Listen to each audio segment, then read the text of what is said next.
Olá a todos, como vocês estão? Espero que estejam todos bem, com saúde, estudando bastante, curtindo bastante também, mente sã e corpo são. Então vamos lá para a nossa aula da semana do dia 6 de julho até o dia 13 de julho.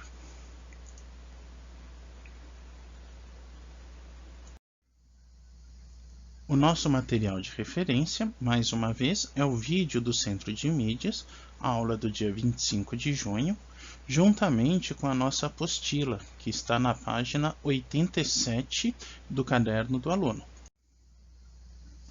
Nosso objetivo, como sempre, é compreender a aula do Centro de Mídias, ela é a nossa referência neste momento, aprofundar o conteúdo da apostila, também é a nossa referência ao nosso momento, e incentivar a reflexão pessoal sobre a aula, ou seja, vamos além daqueles dois momentos.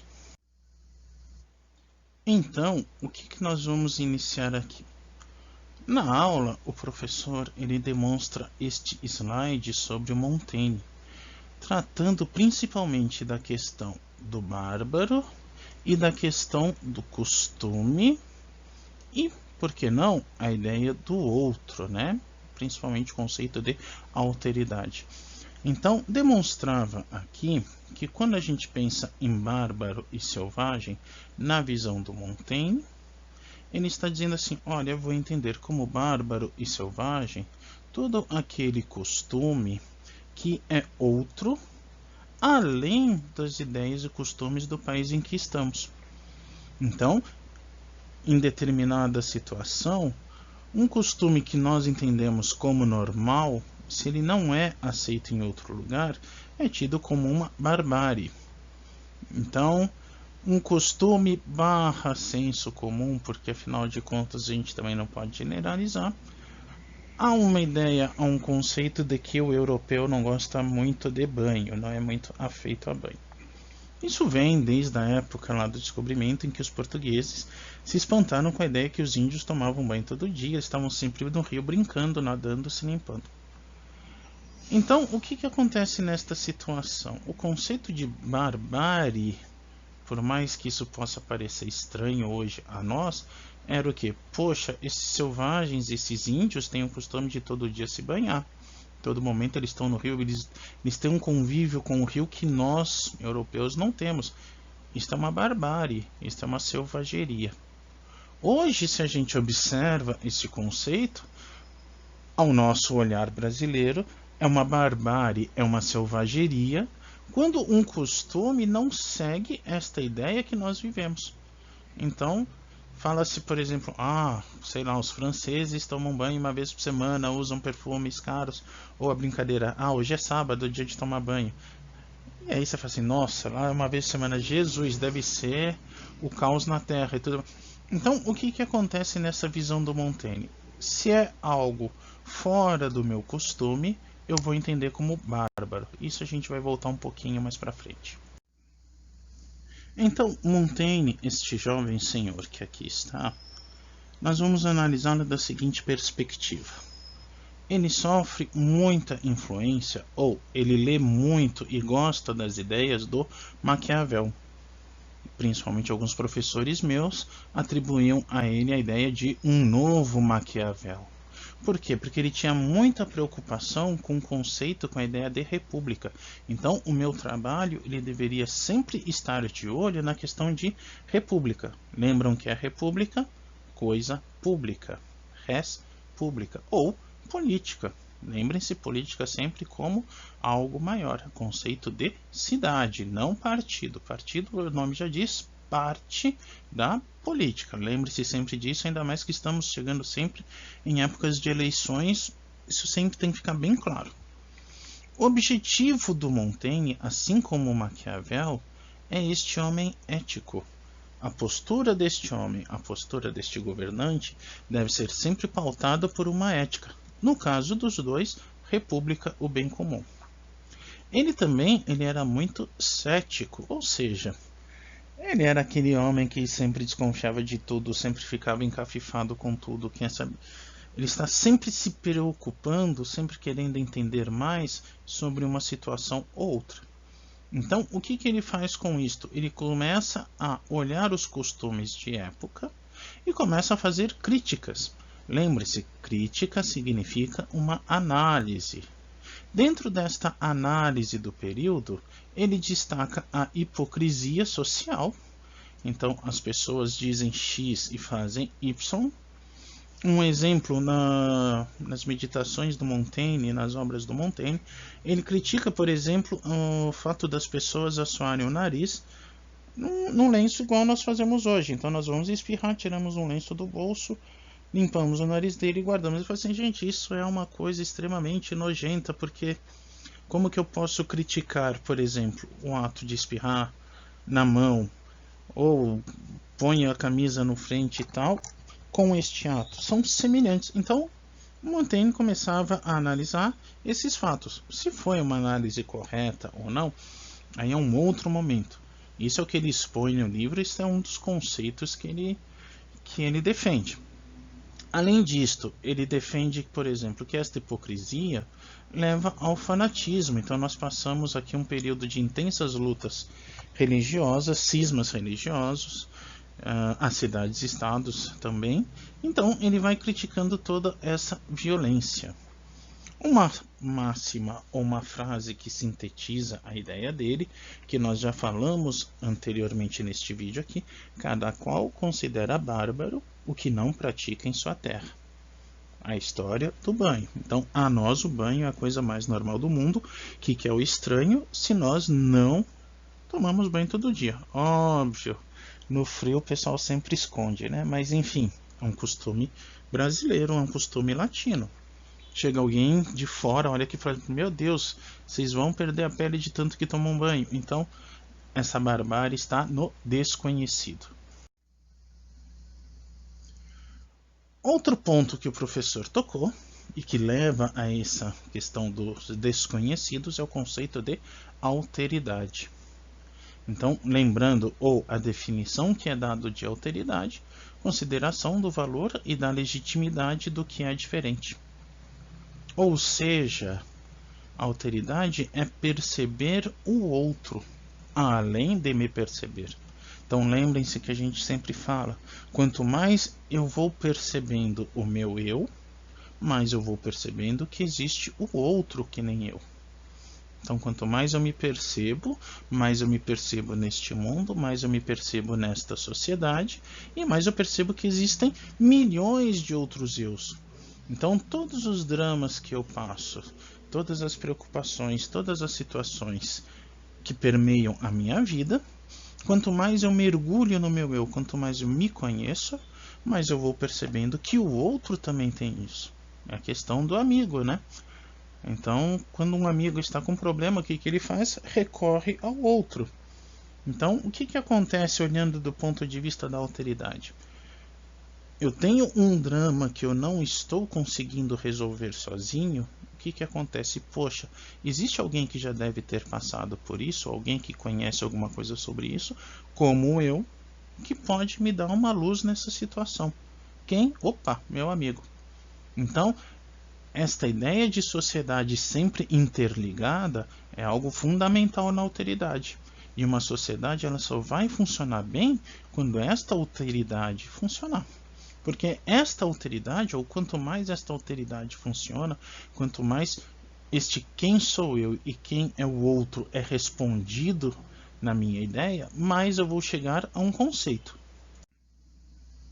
Ou seja, a nossa identidade. Aquilo que vai nos tornar únicos. Então, o que acontece nessa situação? Por mais que gêmeos pensem ou sejam iguais, em algum momento um terá um sonho diferente do outro. Um terá alguma coisinha que será diferente do outro. Não conseguem ser 100% iguais. O mesmo a questão da responsabilidade primeira. Ninguém pode buscar a responsabilidade da felicidade do outro. Cada um busca sempre a sua felicidade. Então vamos imaginar um gêmeo que quer ser jogador de futebol e o outro não quer. Ou seja, por mais que eles sejam parecidos, o trajeto de vida, a busca de felicidade deles será diferente. Então, por isso, o único que pode ser responsável pela minha felicidade sou eu. Não quer dizer egoísmo, cuidado aqui. Quer dizer o que? Poxa, o meu caminho primeiro, quem deve traçar sou eu. Então não adianta alguém falar para mim que, olha, faça isso, você será feliz, faça aquilo, você será feliz, que não adianta. Pode ter funcionado para uma pessoa, não quer dizer que vai funcionar para mim. Então, eu tenho que saber o meu caminho, eu que tenho que saber por onde eu vou começar, por onde eu vou terminar. Além disto, este meu eu, esta minha felicidade, vai passar pela sociedade. Nós não vivemos isolados. Ou seja, vai passar pelos outros eus. Aqui vai entrar aquela responsabilidade e aquela ética do Montesquieu de que o meu eu, para ser feliz, tem que perceber os outros eus que existem na sociedade e lidar com isso. Então, eu não posso lidar nesta sociedade como se não existisse outros eus. O exemplo mais claro disso é a pessoa mal educada que não vai dar nem bom dia pro porteiro, pro motorista do ônibus, quem quer que seja. Você observa uma pessoa assim, o que é a primeira coisa que a gente fala? Nossa, esse fulano é chato, esse fulano é metido, né? Não lida com ele não, que ele é muito amargo, ele não é uma pessoa agradável de se conviver.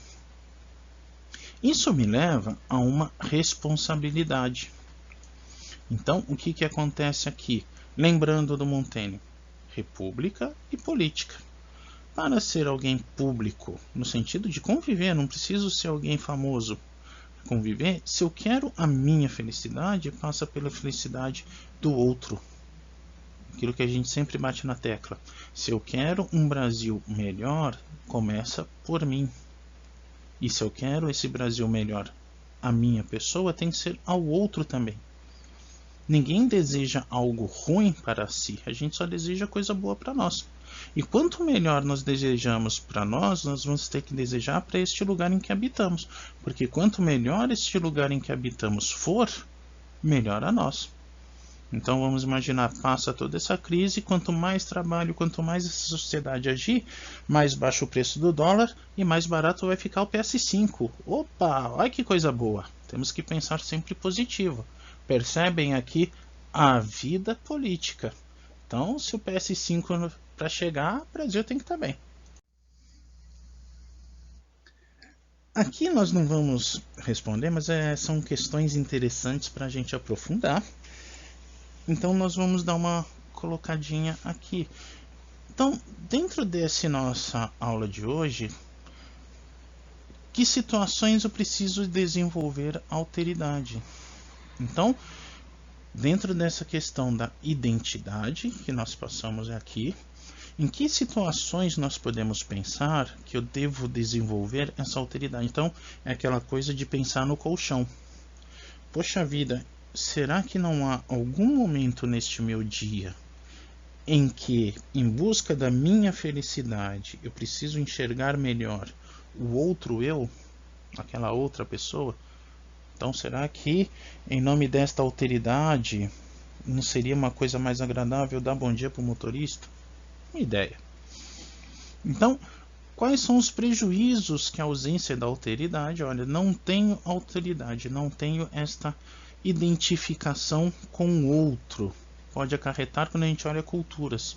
Então, o que acontece com uma cultura, o que acontece com uma sociedade, quando uma não aceita a outra, ou uma não percebe que a outra também possui uma realidade própria?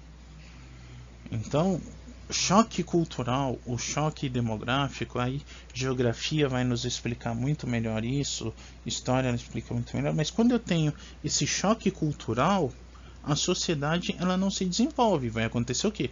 Um conflito, ela fica partida, se ela fica partida, nem todo mundo vai caminhar na mesma direção. Outra coisa que podemos refletir, questão de limite para a alteridade. Então, eu posso dizer que existe um limite para ver o outro? E há situações em que devemos abrir mão da alteridade? Será que é necessário eu abrir mão do meu eu em alguma situação? Quem namora tem que abrir, mas nem sempre, né? Então, são questões que o professor abordou no vídeo. ele deu algumas pistas, ele deu algumas respostas, mas o essencial é que a gente faça esse exercício várias vezes, porque muitas vezes nós não enxergamos alguns pontos em que podemos melhorar nessa convivência com o outro. E quanto melhor a gente convive, mais agradável fica o dia. Um momento para deixar bem firme, bem claro essa nossa ideia, e vamos perceber essas questões do slide anterior nesse vídeo, é O Homem de Aço. Eu não sei se todos já assistiram, espero que sim, porque é um filme bom pra caramba. É subestimado, e eu sou suspeito para falar, porque ele é Platão puro. Tanto é que a referência é bem clara, quando eles vão tentar provocar o Clark, ele está lendo Platão. Então, o conceito da cidade de Krypton é o rei filósofo do Platão. Deem uma pesquisadinha nisso. Nós já tratamos disso também naqueles textos lá do Filósofos em Ação. E nessa cena fica bem claro esse choque cultural. Então, o General Zod com a sua cultura, ele não abrindo muito a mão dessa cultura, e por outro lado, o Clark mais terráqueo do kryptoniano, e há esse embate. Então, vamos perceber isso nesse vídeo.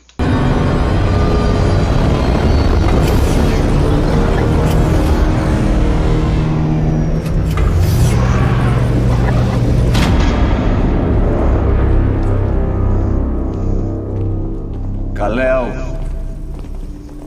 você não sabe há quanto tempo estou procurando você. Você deve ser o Zod. General Zod, nosso comandante. Tudo bem, Falmara. Podemos perdoar os lapsos no decoro do Cal.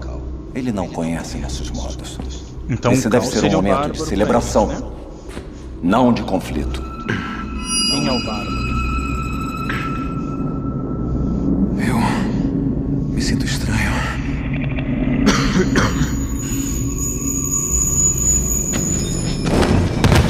O que está acontecendo com ele? Ele está rejeitando a atmosfera da nossa nave. Clark, Você passou a vida se adaptando à ecologia da Terra, mas nunca se adaptou à nossa. ajuda ele! Não posso. O que está acontecendo a ele deve seguir seu curso. Clark, ajuda ele! Ajuda ele! Agora vem a parte mais interessante desse conflito de culturas e barbáries. Olá, Cal. Ou você prefere Clark? Foi esse o nome que deram a você, não foi? Eu era um líder militar em Krypton. O seu pai, nosso cientista mais preeminente. A única coisa em que concordávamos era que Krypton estava morrendo. Em troca dos meus esforços para proteger nossa civilização e salvar nosso planeta, eu e meus companheiros fomos sentenciados à Zona Fantasma. Um pouco de ditadura. E então, nessa a questão. destruição do nosso mundo nos libertou.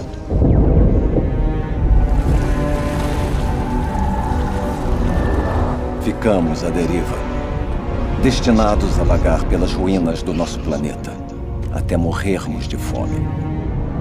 Como encontrar um caminho para a Terra? Nós retromontamos o projetor fantasma em um hiperdrive. Seu pai fez modificações similares na nave que o trouxe aqui. Então, o instrumento da nossa condenação se tornou nossa salvação.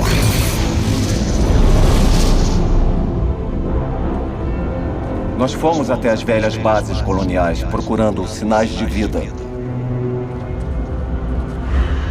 Mas tudo que encontramos foi morte.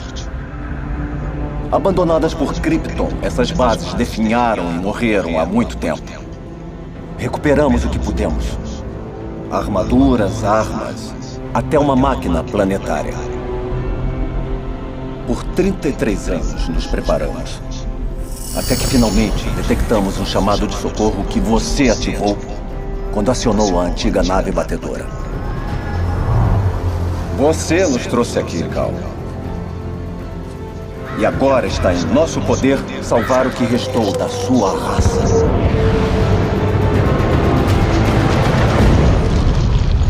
Novamente um jogo, né? O padrão genético para cada pessoa que ia nascer estava codificado no registro dos cidadãos. Seu pai roubou o códex de registro e o armazenou na cápsula que o trouxe aqui. Com qual propósito? Para que Krypton vivesse outra vez. Na Terra.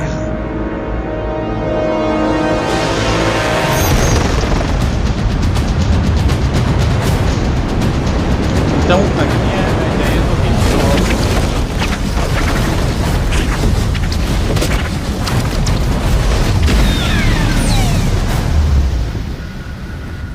Onde está o códex, Cal?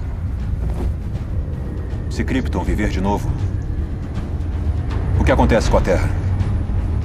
A fundação deve ser construída sobre alguma coisa. Até o seu pai reconhecia isso.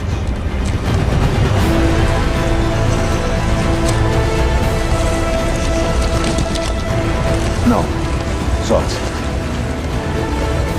Não aceito ser parte disso. Então você quer ser parte do quê? Não! Zod! Não!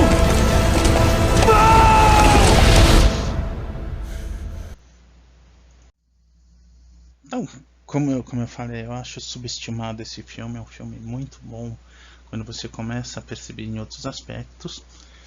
E aqui com o Zod a gente percebe justamente isso, a questão da alteridade e identidade. Eu não percebo outro eu que não o eu de Krypton. Eu não escuto outros que não o meu eu. A Terra não é Krypton. A Terra é inferior a Krypton. Logo, a Terra é bárbara. Ela não tem os costumes, ela não tem nada de Krypton. Então ela deve ser exterminada. Para fazer isso, eu precisei recorrer a uma ditadura. Em Krypton eu tentei, não funcionou. Agora aqui na Terra eu tenho o poder para fazer funcionar. E quando funcionar, será do meu jeito. Então aquele códex vai determinar cada um e eu sirvo a isso. Que nem eu falei, conceito do rei filósofo. Nós trabalhamos naquela tirinha do Filósofos em Ação. Tem na nossa página do Facebook, mas quem precisar depois a gente pode até dar uma retomada nisso. Então, a nossa sugestão pipoca, a nossa sugestão para esse momento, quando a gente for ver aquele vídeo de fim de semana, pipoquinha com a família, o Homem de Aço. Nós já demos vários argumentos para ser assistido. Acho que o último argumento é Snyder Cut. Então, vem aí Liga da Justiça, vamos começar a entrar no clima. Outro filme que tem um contexto histórico por trás, apesar do personagem não ser necessariamente histórico, é O Último Samurai. Então o Tom Cruise vai para um Japão em que o Ocidente os considera bárbaros. Os americanos chegam no Japão lá para os anos de 1830 mais ou menos. Param dois encouraçados em Edo, ainda não era Tóquio a capital. Quem assiste mais o Samurai X percebe mais isso. Quem não assistiu também não muda muita coisa, né?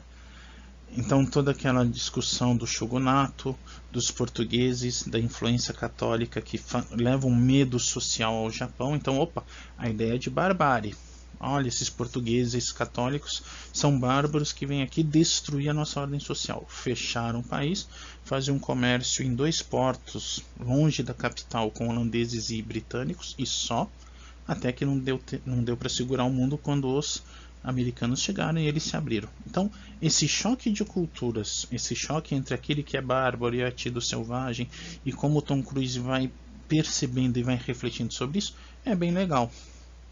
A alteridade, o nosso amiguinho da teia Spider-Man, os filmes dele, principalmente 1 e o 2, antigo lá do Tobey, aquele conflito que ele passa é bem interessante. Esses novos não achei tão profunda essa questão. Então ou qualquer outro filme de herói sempre tem esse contexto, quando tem esse conflito, principalmente um herói que sai da sua terra, isso é interessante. Então essas são as nossas dicas para esta semana.